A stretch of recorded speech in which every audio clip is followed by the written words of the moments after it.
September, Burn After Reading, I don't know, is it kind of a spy movie with Brad Pitt, George Clooney, and host of extras that host of other people that I can't remember all at once. It was entertaining. Ultimately, I left the theater not remembering a whole lot about the movie.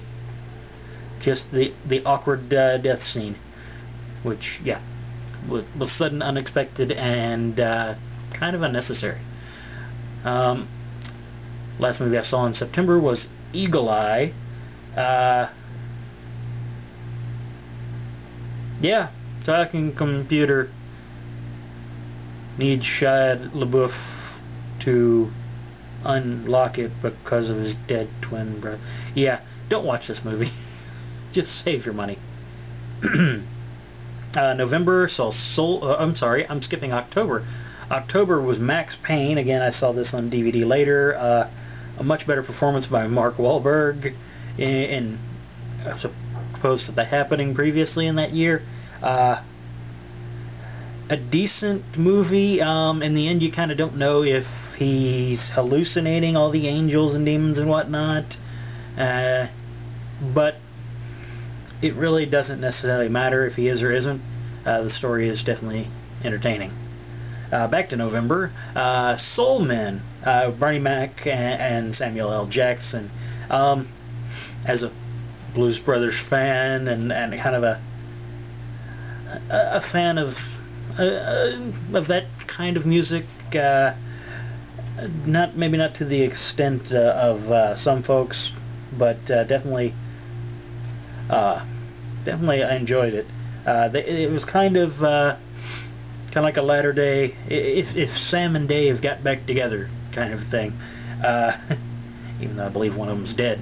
But you know, it was funny movie. Perfect performance for Bernie Mac. Unfortunately, his last. May he rest in peace. Definitely watch this one if you just want a good old-fashioned, comedy with a good story. Alright, December, Punisher Warzone. I've seen and actually own on DVD every other Punisher movie.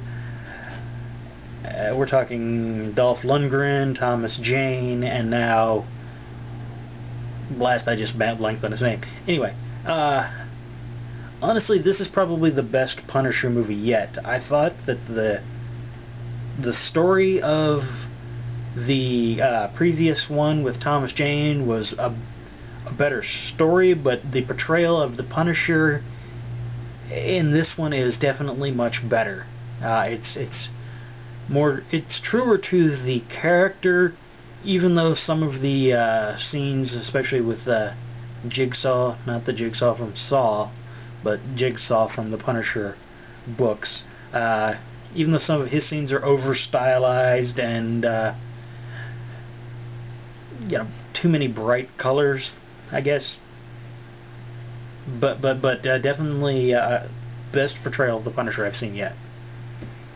Let's see. Also, the remake of The Day the Earth Stood Still with Keanu Reeves.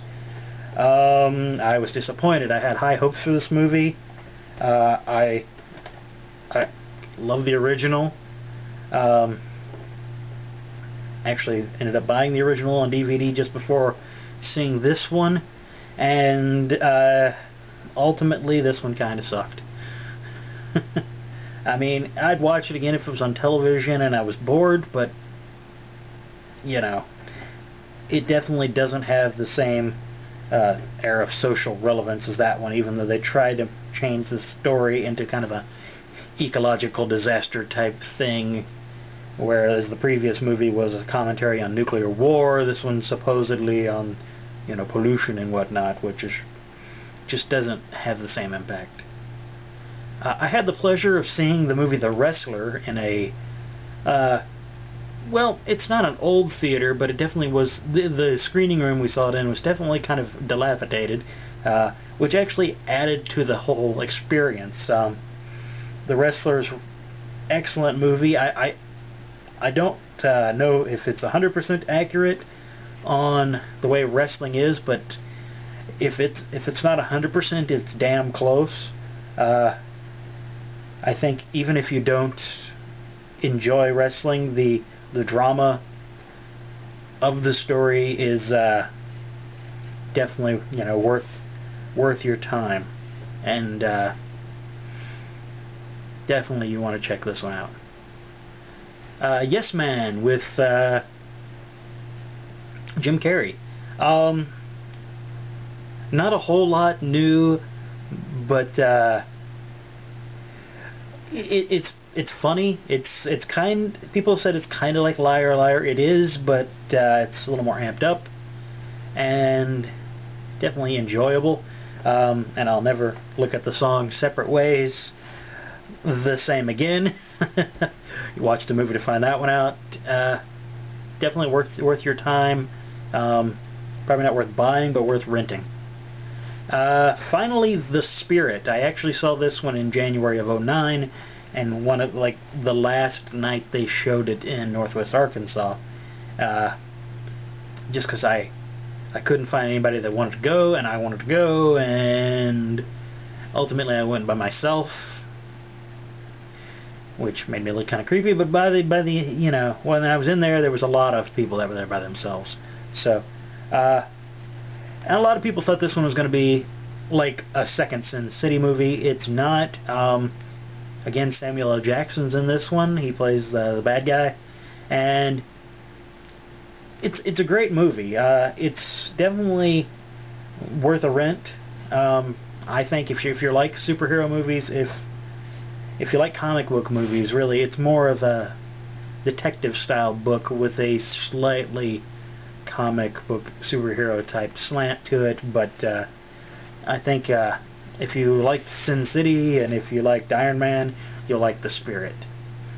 Let's see. Okay, there are some movies I wanted to see from 2008, but I haven't had a chance yet. The Ben Stein movie, Expelled, No Intelligence Allowed.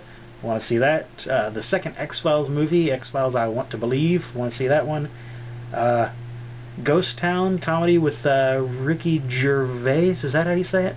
I want to see that one, and I kind of want to see Bill Murray's movie City of Ember, even though I've heard he only makes like about a 15-minute appearance in that.